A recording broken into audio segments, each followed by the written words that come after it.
Hello everyone and welcome to orbit classes. और आज की इस वीडियो में हम डिस्कस करेंगे एप्लीकेशंस ऑफ बोर्ड्स मॉड्यूल के बारे में। ठीक है, तो लास्ट वीडियो में मैंने जैसे बताया था आपको इसके तीनों पोस्टुलेट, वो फिर से मैं बताऊंगा इस वीडियो में। ठीक है, एक क्विक रिवाइंड करेंगे, फिर हम देखेंगे इसकी एप्लीकेशन, जिसमें हम velocity of electron, radius of orbit, energy of electron calculate करेंगे। ठीक है, तो स्टार्ट करते हैं। सबसे पहले जो इसके तीनों पोस्टुलेट थे वो देखते हैं एक बार जल्दी से, और फिर हम इसकी एप्लीकेशन पर जाएंगे, जो कि क्योंकि ये तीनों पोस्टुलेट इसकी एप्लीकेशन में बहुत ज्यादा यूज होंगे। जब भी इलेक्ट्रॉन न्यूक्लियस के चारों तरफ अपने ऑर्बिट में रिवॉल्व करेगा, इसके दो फोर्स ऑफ अट्रैक्शन लगेंगे, एक बाहर की तरफ, एक अंदर की तरफ। जो बाहर की तरफ फोर्स ऑफ अट्रैक्शन लगेगा उसको कहते हैं सेंट्रीफ्यूगल फोर्स ऑफ अट्रैक्शन। ठीक है, और अंदर की तरफ लगेगा उसको कहते हैं electrostatics, electrostatics force of attraction. ठीक है, सेंट्रीफ्यूगल फोर्स ऑफ अट्रैक्शन की वैल्यू क्या है?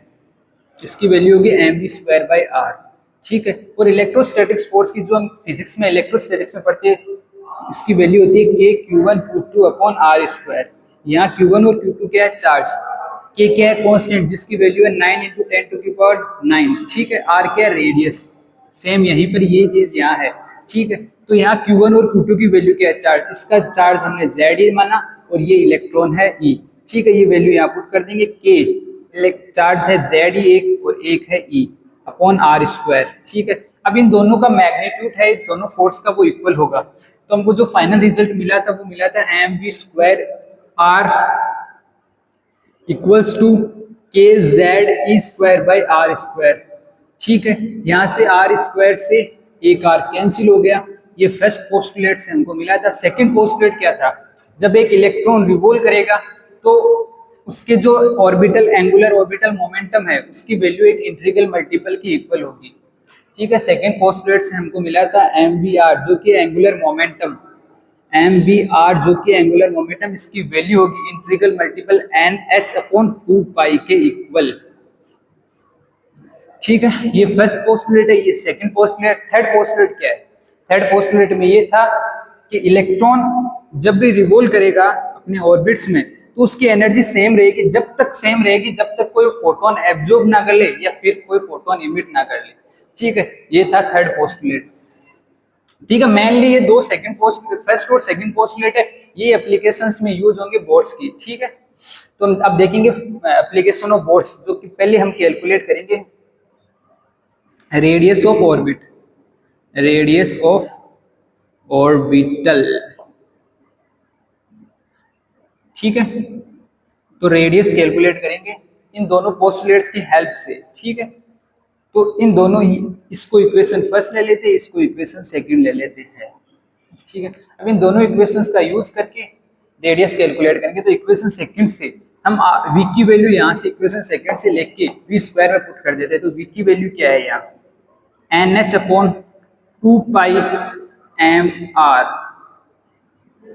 ये इक्वेशन थर्ड है। इस इक्वेशन थर्ड को इक्वेशन फर्स्ट में पुट कर देते हैं। Put equation third in equation first. क्या क्या रिजल्ट मिलेगा? m v की जगह ये पुट करेंगे तो पूरी टर्म का स्क्वायर हो जाएगा, क्योंकि ये यहाँ v² है। ठीक है, तो रिजल्ट क्या आएगा? n²h²/4π²m²r²। ठीक है, ये रिजल्ट मिलेगा। ये इक्वल है किसके? kZe²/r के। ठीक है, अब यहाँ से कौन कौन सी वैल्यूज है जो कट हो रही है वो कट कर दो। जैसे r² से एक r ये कैंसिल हो रहा है। ठीक है, और कौन सी वैल्यू कट हो रही है? m से एक m² कट हो रहा है। ठीक है, तो हमको क्या चाहिए? केवल r की वैल्यू चाहिए। ये वाली वैल्यू यहाँ नीचे आ जाएगी, r चला जाएगा ऊपर। तो r की वैल्यू, रेडियस की वैल्यू क्या आएगी यहाँ से? ये n²h² अपॉन ये वाली पूरी टर्म 4π²m मल्टीप्लाई में ये टर्म आ जाएगी kZe², ये वाली टर्म। n क्या है? n है शेल नंबर को रिप्रेजेंट कर रहा है, n रिप्रेजेंट कर रहा है शेल नंबर को। h क्या है? प्लैंक्स कांस्टेंट, जिसकी वैल्यू क्या होती है? h की वैल्यू प्लैंक कांस्टेंट की 6.62 × 10⁻³ -34 जूल पर सेकेंड। ठीक है, फोर फोर की वैल्यू पता है, पाई की वैल्यू क्या है 3.14, एम की वैल्यू मास ऑफ इलेक्ट्रॉन कितना होता है 9.1 इंटू 10⁻31 kg। ठीक है, के की वैल्यू पता है, के की वैल्यू होती है 9 into 10⁻9। E charge of electron कितना होता है 1.6 इंटू 10⁻19 कूलम। ठीक है, ये सारी वैल्यू पता है। एन है सेल नंबर, जो हमको नहीं पता, जो कि क्वेश्चन में गिवन होता है। जेड क्या है, यहाँ जेड है एटॉमिक नंबर, एटॉमिक नंबर ये भी क्वेश्चन में गिवन होगा। और इन सारी टर्म्स की वैल्यू हमको पता है। तो यहाँ से क्या चीज आ रही है, R equals to, in terms को जब हम कैलकुलेट करेंगे तो फाइनल रिजल्ट जो मिलेगा वही हमको याद रखना है 0.529। और क्या बच गया टर्म, एक तो एन स्क्वायर का नहीं पता जो कि क्वेश्चन में गिवन होगा, अपॉन जेड जो कि क्वेश्चन में होगा। जेड के एटॉमिक नंबर, एन के शेल नंबर, और आगे लिखना है एमस्ट्रॉन्ग ए नोट। एक एमस्ट्रॉन्ग की वैल्यू होती है 10⁻⁻10 मीटर। ये वैल्यू आपको हमेशा याद रखनी है। तो ये हो गई रेडियस का formula. Radius of orbit calculate करना है। वी की वैल्यू इक्वेशन सेकंड से वी की वैल्यू इक्वेशन फर्स्ट के वी स्क्वायर में पुट करनी है, और जो रिजल्ट आएगा इनकी सारी वैल्यूज को आप जब पुट अप करके कैलकुलेट करोगे तो 0.529 एमस्ट्रॉन्ग में मिलेगा। एक एमस्ट्रॉन्ग की वैल्यू 10⁻10 मीटर है। ठीक है, ये डायरेक्ट रिजल्ट आपको याद रखना है। क्वेश्चन देखो ऐसे आएंगे, सपोज दैट क्वेश्चन ऐसे आएगा आपकी कि हाइड्रोजन एटम दे रखा है, हाइड्रोजन एटम, और उसकी रेडियस कैलकुलेट करनी है, और इलेक्ट्रॉन है जो प्रेजेंट है वो शेल में प्रेजेंट है, थर्ड शेल में। सपोज दैट ये आपको क्वेश्चन दे रखा है, तो हमको इसकी रेडियस कैलकुलेट करनी है। रेडियस क्या आएगी, ठीक है, रेडियस कैलकुलेट करनी है तो सिंपल ये फॉर्मूला लगाना है 0.529। एन की वैल्यू क्या है, एन रिप्रेजेंट कर रहा है शेल, 3 का स्क्वायर लिखना है, 9 आएगा। जेड, इसका एटॉमिक नंबर कितना है 1। इस पूरी टर्म को आप मल्टीप्लाई करोगे तो आपको आर की वैल्यू आ जाए मिल जाएगी। ठीक है, इसी तरह आप किसी भी एटम का ले लो, लिथियम का लेते हैं, लिथियम प्लस का लेते हैं। ठीक है, एटॉमिक नंबर की वैल्यू क्या आ जाएगी, बस अब एटॉमिक नंबर इसका 3 होता है। सेल तो थर्ड में पूछा है, रेडियस पूछी है तो 3 का होल स्क्वायर, अगर सेल फोर्थ पूछे तो यहाँ आ जाएगी 16, 4 का स्क्वायर 16। तो आप किसी भी एटम के अंदर रेडियस इजीली कैलकुलेट कर पाओगे। तो ये फॉर्मूला आपको हमेशा याद रखना है, जो कि एप्लीकेशन ऑफ बोर्ड्स मॉड्यूल में पहली एप्लीकेशन देखी रेडियस ऑफ ऑर्बिट। ठीक है, अब देखेंगे वेलोसिटी ऑफ इलेक्ट्रॉन, जो इलेक्ट्रॉन रिवॉल्व करेगा उस किस वेलोसिटी से रिवॉल्व करेगा। ठीक है, सेकंड पोस्ट एप्लीकेशन है इसकी बोर्ड्स मॉड्यूल की।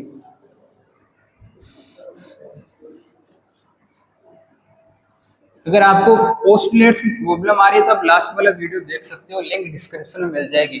बोर्ड्स, क्योंकि ये अगर आपको नहीं समझ में आ रहा है, ये डिटेल में बता रहे हैं mv square equals to kz square r, ये नहीं पता तो लिंक डिस्क्रिप्शन में दे रखी है, वहां से आप कंप्लीट वीडियो देख सकते हो। तो सेकंड एप्लीकेशन क्या है, वेलोसिटी ऑफ इलेक्ट्रॉन। इलेक्ट्रॉन की वेलोसिटी क्या होगी, किस वेलोसिटी से इलेक्ट्रॉन रिवॉल्व करेगा वो कैलकुलेट करेंगे। तो यहाँ से इन दोनों इक्वेशन को क्या करना है, फर्स्ट और सेकंड इक्वेशन को करना है डिवाइड। ठीक है, तो फर्स्ट और सेकंड को डिवाइड करते हैं, M we square divide by M V R, जो कि इक्वल है, ये वाली टर्म लिखेंगे K Z E square by R, और ये वाली टर्म मल्टीप्लाई एन एच, और ये 2 पाई है ये ऊपर चला जाएगा इंटू 2 पाई। अब इनमें से जो कट आउट हो रही है उस टर्म्स को कट करो, m से m कैंसिल, v से v स्क्वायर, r से r कैंसिल। तो क्या टर्म बाहर निकल के आई, वो ये है v equals to k z e square into 2 pi upon N H. ये वाली टर्म निकल के आई बाहर। तो हमको क्या कौन सी वैल्यू का पता है, 9 की वैल्यू पता है 9 इंटू 10⁻9। जेड की वैल्यू जो है एटॉमिक नंबर, जो कि क्वेश्चन में गिवन होगा। इलेक्ट्रॉन का चार्ज पता है 1.6 इंटू 10⁻⁻19 कूलम। 2 पाई की वैल्यू पता है, एन के शेल नंबर जो कि क्वेश्चन में गिवन होगा। एच की वैल्यू पता है, प्लैंक्स कांस्टेंट 6.62 इंटू 10⁻34 जूल पर सेकेंड। तो ये सारी वैल्यूज का पता है, तो इसमें पुट करोगे तो जो फाइनल रिजल्ट आएगा वो आपको याद रखना है। वेलोसिटी ऑफ इलेक्ट्रॉन का जो आएगा फाइनल रिजल्ट वो है 2.18 इंटू 10⁶। जो टर्म नहीं पता वो बताओ, जेड की और एन की वैल्यू नहीं पता। ये आएगी मीटर पर सेकंड में, मीटर पर सेकंड। आप इजीली कैलकुलेट कर पाओगे वेलोसिटी। फर्स्ट पोस्टलेट से जो रिजल्ट आएगा, सेकंड पोस्टलेट से जो रिजल्ट आएगा, उन दोनों को आपको सिंपली डिवाइड करना है, ठीक है। और ये जो सारी वैल्यू पुट करोगे तो रिजल्ट लास्ट में ये आएगा। ये आपको डायरेक्ट याद रखना है, मीटर पर सेकंड में वेलोसिटी, ठीक है। यहाँ से एक रिजल्ट और भी आ रहा है कि वेलोसिटी है वो डायरेक्टली प्रोपोर्शनल है जेड। जेड क्या है? एटॉमिक नंबर की, एटॉमिक नंबर की, मतलब जितना ज्यादा एटॉमिक नंबर होगा उतनी ज्यादा वेलोसिटी होगी। और एक चीज और आ रही है, velocity is inversely proportional to N. जितने ज्यादा शेल नंबर इंक्रीज हो गए, वेलोसिटी की वैल्यू उतनी ज्यादा डिक्रीज हो गई, ठीक है। ये टर्म्स आपको याद रखने एकदम अच्छे तरीके से, ठीक है। ये हो गया वेलोसिटी। अब लास्ट जो है इसकी एप्लीकेशन वो देखेंगे, एनर्जी ऑफ इलेक्ट्रॉन कैसे कैलकुलेट करेंगे, ठीक है। तो ये तो हो गया वेलोसिटी का। रेडियस का क्या आया था निकल के, r is equal to 0.529 n square Z angstrom में, ठीक है। एक तो ये याद रखना है, एक ये याद रखना है, और एक एनर्जी का याद रखना है। यहाँ से भी एक ऐसे रिजल्ट आप बना सकते हो इजीली। रेडियस है वो डायरेक्टली प्रोपोर्शनल है एन स्क्वायर। एन स्क्वायर मतलब शेल नंबर, जितने ज्यादा शेल होंगे उतनी ज्यादा रेडियस होगी। जैसे ये फर्स्ट शेल है, ये न्यूक्लियस की फर्स्ट शेल है, सेकंड शेल है, ये थर्ड शेल है। जैसे जैसे शेल इंक्रीज होती जा रही है, रेडियस भी इंक्रीज होती जा रही है। और जो रेडियस है वो इनवर्सली प्रोपोर्शनल है एटॉमिक नंबर के, ठीक है। आपको ये बात याद रखनी है। क्वेश्चन आए आप डायरेक्ट इनकी वैल्यूज को पुट कर सकते हो। जैसे एक वेलोसिटी का क्वेश्चन करते हैं, जैसे आपको दी हुई हो, टर्म्स दी हुई हो, जैसे हाइड्रोजन दे रखा हो, लिथियम प्लस दे रखा हो, हीलियम प्लस 2 दे रखा हो, ठीक है। ये 3 दे रखे हो और आपको पूछे कि शेल, सेम शेल दे रखी है, सेम कंडीशन ये है कि सेम शेल में सेम शेल दे रखी है इनकी, और इनकी वेलोसिटी पूछी जाएगी कि इनकी वेलोसिटी सबसे ज्यादा है। तो आपको डायरेक्ट ये चीज यूज करनी है कि velocity is directly proportional to उसके एटॉमिक नंबर। जिसका एटॉमिक नंबर ज्यादा उसकी वेलोसिटी ज्यादा। तो एटॉमिक नंबर सबसे ज्यादा लिथियम का है तो सबसे ज्यादा वेलोसिटी लिथियम की आ जाएगी, फिर हीलियम का, हीलियम प्लस 2, फिर हाइड्रोजन का। तो ये आ गया वेलोसिटी का ऑर्डर, ठीक है। तो आप इस चीज को यूज कर सकते हो, directly proportional. Velocity is directly proportional atomic number, velocity is inversely proportional to shell number, ठीक है। ये चीज आप यूज कर सकते हो, ठीक है। अब थर्ड एप्लीकेशन हम देखेंगे, एनर्जी कैसे कैलकुलेट करेंगे ऑफ इलेक्ट्रॉन, ठीक है।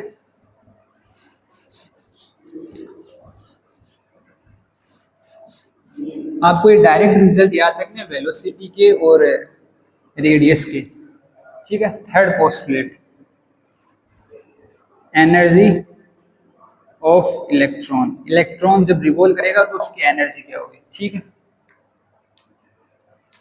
तो हमने पिछले लेक्चर में देखा था कि काइनेटिक एनर्जी और पोटेंशियल एनर्जी कैसे फाइंड आउट की थी, ठीक है। हम फिर से दोबारा एक बार क्विक रिवाइंड कर रहे हैं। काइनेटिक एनर्जी का फॉर्मूला होता है half m we square, half m we square, ठीक है। ये वाली टर्म इसको कैसे फॉर्म कर सकते हैं, दोनों तरफ हाफ से मल्टीप्लाई करो, इक्वेशन फर्स्ट को दोनों तरफ हाफ से मल्टीप्लाई करो, हाफ एम वी स्क्वायर, और इस तरफ भी हाफ से मल्टीप्लाई करोगे तो हाफ के Z E square by R, E square by R आ जाएगा, ठीक है। तो ये क्या चीज है, काइनेटिक एनर्जी। तो काइनेटिक एनर्जी क्या आई है, यहाँ से काइनेटिक एनर्जी की वैल्यू आ जाएगी ये वाली, के Z E square by 2r, ठीक है। ये वैल्यू आ गई, ठीक है। और काइनेटिक एनर्जी पोटेंशियल एनर्जी में कैसे कन्वर्ट कर सकते हैं, आपको सिंपल काइनेटिक एनर्जी को -2 से मल्टीप्लाई करना है तो वो वाली टर्म आ जाएगी पोटेंशियल एनर्जी। अगर आप इस ऊपर वाली टर्म को -2 से मल्टीप्लाई करोगे तो आपको मिल जाएगी पोटेंशियल एनर्जी। तो पोटेंशियल एनर्जी की क्या वैल्यू आएगी, इसकी वैल्यू -2 से मल्टीप्लाई करो, minus k Z E square by r, ये वाली टर्म आ जाएगी। ये आ गई पोटेंशियल एनर्जी। हमको टोटल एनर्जी कैलकुलेट करनी है, टोटल एनर्जी। टोटल एनर्जी क्यों, क्योंकि energy of electron find out कर रहे हैं। तो टोटल एनर्जी क्या होगी, kinetic energy, kinetic energy plus potential energy का सम होगा, वो होगा टोटल एनर्जी, ठीक है। तो काइनेटिक एनर्जी की वैल्यू क्या आई, ये वाली के Z E square by 2r, plus potential energy की, यहाँ नेगेटिव है तो ये नेगेटिव आ जाएगा, प्लस हट जाएगा, प्लस माइनस नेगेटिव हो गया, k Z E square by r. ठीक है, इनमें से कॉमन है वो टर्म आप बाहर ले लो, k Z E square by r common है, बचा क्या हाफ माइनस वन। ठीक है, इस टर्म को आप सोल्व करोगे तो आपको मिलेगा माइनस हाफ, मैं डायरेक्ट लिख रहा हूं माइनस हाफ। ठीक है, ये आ गई टोटल एनर्जी की वैल्यू। ठीक है, इस टोटल एनर्जी की वैल्यू आ गई, तो इस टोटल एनर्जी की वैल्यू में हम रेडियस की वैल्यू जो हमने कैलकुलेट की थी वो पुट अप करेंगे, और उसको पुट करने के बाद जो हमको रिजल्ट मिलेगा वो आ जाएगी टोटल एनर्जी की वैल्यू। ठीक है, इसको मैं रफ कर रहा हूँ। रेडियस कैसे कैलकुलेट की थी हमने, वो वाली टर्म यहाँ से लेनी है, आर की वैल्यू पुट करनी है, और जो वैल्यू आएगी वो आ जाएगी टोटल एनर्जी। मैं टोटल एनर्जी 80 से रिप्रेजेंट कर रहा हूँ, क्या आएगी minus k Z E square by 2r। यहाँ आर क्या है, रेडियस है, के क्या है, एक की वैल्यू आपको पता है 9 × 10⁹, जेड की वैल्यू एटॉमिक नंबर जो भी क्वेश्चन में गिवन होगा, ई चार्ज ऑफ इलेक्ट्रॉन 2 जो कि मल्टीप्लाई करना है इनकी वैल्यू, और रेडियस हम कैलकुलेट जैसे पीछे की थी। ठीक है, वो वाली टर्म आपको यूज करनी है। तो रेडियस का अपन को डायरेक्ट फॉर्मूला यूज नहीं करना, फॉर्मूले में पुट करने से पहले जो वैल्यू आई थी वो वाली वैल्यू हमको पुट अप करनी है। तो हम अभी जल्दी से कैलकुलेट कर लेते। क्या किया था, इसकी जो रेडियस कैसे कैलकुलेट की थी, इसकी वी की वैल्यू यहाँ पुट कर दी थी, तो ये आएगी m v equals to, radius की वैल्यू यहाँ वी की वैल्यू पुट करनी है, एम वी की वैल्यू आ जाएगी n h upon 2 pi m r. ये वाली पुट आपको इक्वेशन फर्स्ट में करनी है। एम इन सब का स्क्वायर हो जाएगा, n square h square 4 pi square m square r square, जो कि इक्वल होगी इस term k Z E square by 2 sorry r की इक्वल होगी। ठीक है, ये टर्म कट आउट हो रही है। ठीक है, अब हम रेडियस की वो वैल्यू फाइंड आउट करेंगे, क्योंकि वो वाली वैल्यू यहाँ यूज होती है, डायरेक्ट वैल्यू यूज नहीं करेंगे। ठीक है, तो आर की वैल्यू यहाँ से क्या आएगी, आर की वैल्यू आ जाएगी n square h square 4 pi square m, ये वाली टर्म नीचे आ जाएगी के जेड ई स्क्वायर। ठीक है, ये वाली वैल्यू है जो रेडियस की हमने कैलकुलेट करने से वैल्यू पुट करने से पहले ये वाली वैल्यू फाइंड आउट की थी, ये वैल्यू यहाँ पुट करनी है। टोटल एनर्जी कैलकुलेट करना है, minus k Z E square multiply by 2, radius की वैल्यू ये पुट करनी है, एन स्क्वायर एच स्क्वायर, ये वाली टर्म ऊपर चली जाएगी 4 पाई स्क्वायर एम के जेड ई स्क्वायर। ठीक है, अब हम आगे चलते हैं। इसको इनमें से कौन सी टर्म कट आउट हो रही है, ये देखो, एन ये वाली नहीं हो रही, एच स्क्वायर ये भी नहीं हो रही। ठीक है, ये पूरी की पूरी टर्म्स ही नहीं हो रही, ये 2 है। ठीक है, ये जेड और जेड स्क्वायर बन जाएगा, के और के स्क्वायर बन जाएगा। ठीक है, ई स्क्वायर और ई स्क्वायर ई की पावर 4 बन जाएगा। कट कुछ नहीं होगा, बस वही वैल्यू मल्टीप्लाई होके स्क्वायर में आ जाएगी। ठीक है, अब हमको वैल्यू किस किस की पता है, किसकी वैल्यू क्वेश्चन में गिवन होगी। के की वैल्यू पता है, के की वैल्यू होती है 9 × 10⁹। जेड की वैल्यू नहीं पता, जो कि क्वेश्चन में गिवन होगी। Atomic number, charge of electron पता है 1.6 × 10⁻⁻19 कूलम। ठीक है, 4 पाई इनकी वैल्यू पता होती है ऑलरेडी। एम की value mass of electron 9.1 × 10⁻31 KG लेना है। ठीक है, एन की वैल्यू क्वेश्चन में गिवन होगी, नंबर ऑफ शेल्स। एच की वैल्यू प्लैंक्स कांस्टेंट 6.62 × 10⁻34 जूल पर सेकंड। ठीक है, ये सारी वैल्यूज आप जब भी इसमें पुट करोगे तो आपको जो टोटल रिजल्ट मिलेगा, जो कि आपको याद रखना है -13.6, और जो वैल्यू आपको क्वेश्चन में गिवन होगी वो होगी Z square n square, Z square n square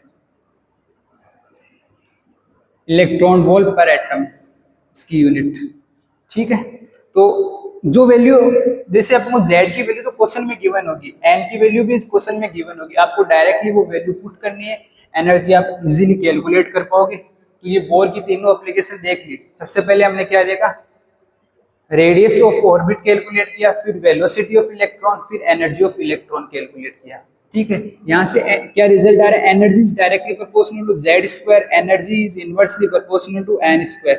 means ये है कि जितना ज्यादा उसका एटॉमिक नंबर होगा उतनी ही ज्यादा उसमें एनर्जी होगी, जितना ज्यादा शेल नंबर होगा उतनी कम एनर्जी होगी। ठीक है, ये दो टर्म आपको याद रखनी है और ये वैल्यूज को आपको डायरेक्ट याद रखना है। ठीक है, जैसे हम अब एक कैलकुलेट करेंगे हाइड्रोजन एटम के लिए, जो कि आपको डायरेक्ट याद रखनी है। Energy of electrons for hydrogen atom for different shells. जैसे n इज इक्वल टू 1 लेते हैं, n इज इक्वल टू 1 जो कि है ग्राउंड स्टेट। ठीक है, n इज इक्वल टू 2 जो कि है first excitation state, n is equal to 3 जो कि है second excitation state, n is equal to 4 जो कि third excitation state, n is equal to 5 जो कि फोर्थ एक्साइटेशन स्टेट। अब हाइड्रोजन एटम के लिए एनर्जी कैलकुलेट करेंगे, इस फॉर्मूले में वैल्यू पुट करेंगे। तो हाइड्रोजन एटम के लिए कैलकुलेट करें तो Z की वैल्यू तो क्या आ जाएगी, सिंपल 1। ठीक है, एटॉमिक नंबर। शेल्स की वैल्यू हमको पुट करते जाना है। तो पहले के अंदर तो हमको क्या करना है, शेल की वैल्यू 1 दे रखी है तो इस फॉर्मूले के अंदर पुट करना है एनर्जी का -13.6। जेड की वैल्यू क्या है, जेड की वैल्यू एटॉमिक नंबर 1 है, शेल नंबर क्या है, शेल नंबर भी 1 है, तो पहली वैल्यू आ जाएगी -13.6 इलेक्ट्रॉन वोल्ट पर एटम। ये वैल्यू आपको डायरेक्ट याद रखनी। आगे आप कैलकुलेट करो, मैं डायरेक्ट लिख रहा हूँ, फिर आप मैच करना। अगली वैल्यू आएगी -3.4 इलेक्ट्रॉन वोल्ट पर एटम। ठीक है, नेक्स्ट वैल्यू आएगी 1.51। ठीक है, सारी वैल्यू माइनस में। अगली वैल्यू आएगी 0.85, फिर आएगी लास्ट 0.54। ठीक है, इलेक्ट्रॉन वोल्ट पर एटम। ठीक है, ये वैल्यू आपको डायरेक्ट याद रखनी है। ठीक है, हाइड्रोजन एटम के लिए, क्योंकि कंपटीशन एग्जाम में डायरेक्ट ये वैल्यूज को पूछ लेते हैं। ठीक है, तो इसके तीनों एप्लीकेशन हो गए। हम एक बार फिर से इनको यहाँ लिख देता हूँ मैं इनको, ताकि आप देख पाओ। एनर्जी का ये हो गया। ठीक है, रेडियस का क्या था, R इज इक्वल टू 0.529। ये डायरेक्ट याद रखनी है, हर बार कैलकुलेट नहीं करनी। मैंने आपको बताया तो बताया था, इसको इसलिए बताया था कि आप डेरिवेशन समझ सको, वरना आपको डायरेक्ट याद रखनी है। एमस्ट्रॉन्ग में आएगी n²। ठीक है, अगली कौन सी थी, वेलोसिटी 2.18 इंटू 10⁶ Z/n मीटर पर सेकेंड। ठीक है, ये तीनों एप्लीकेशन डायरेक्ट याद रखनी है, क्वेश्चन में एज इट इज यूज होगी। ठीक है, तो ये रहा आपका एप्लीकेशन ऑफ बोर्ड्स मॉडल। और अगर आपको पोस्टुलेट्स अभी भी नहीं समझ में आए तो आप पिछला वीडियो देख सकते हो, उनको डिटेल के अंदर पोस्टुलेट को समझाया गया। ठीक है, आज के लिए इतना ही, मिलते हैं नेक्स्ट वीडियो में। Thank you.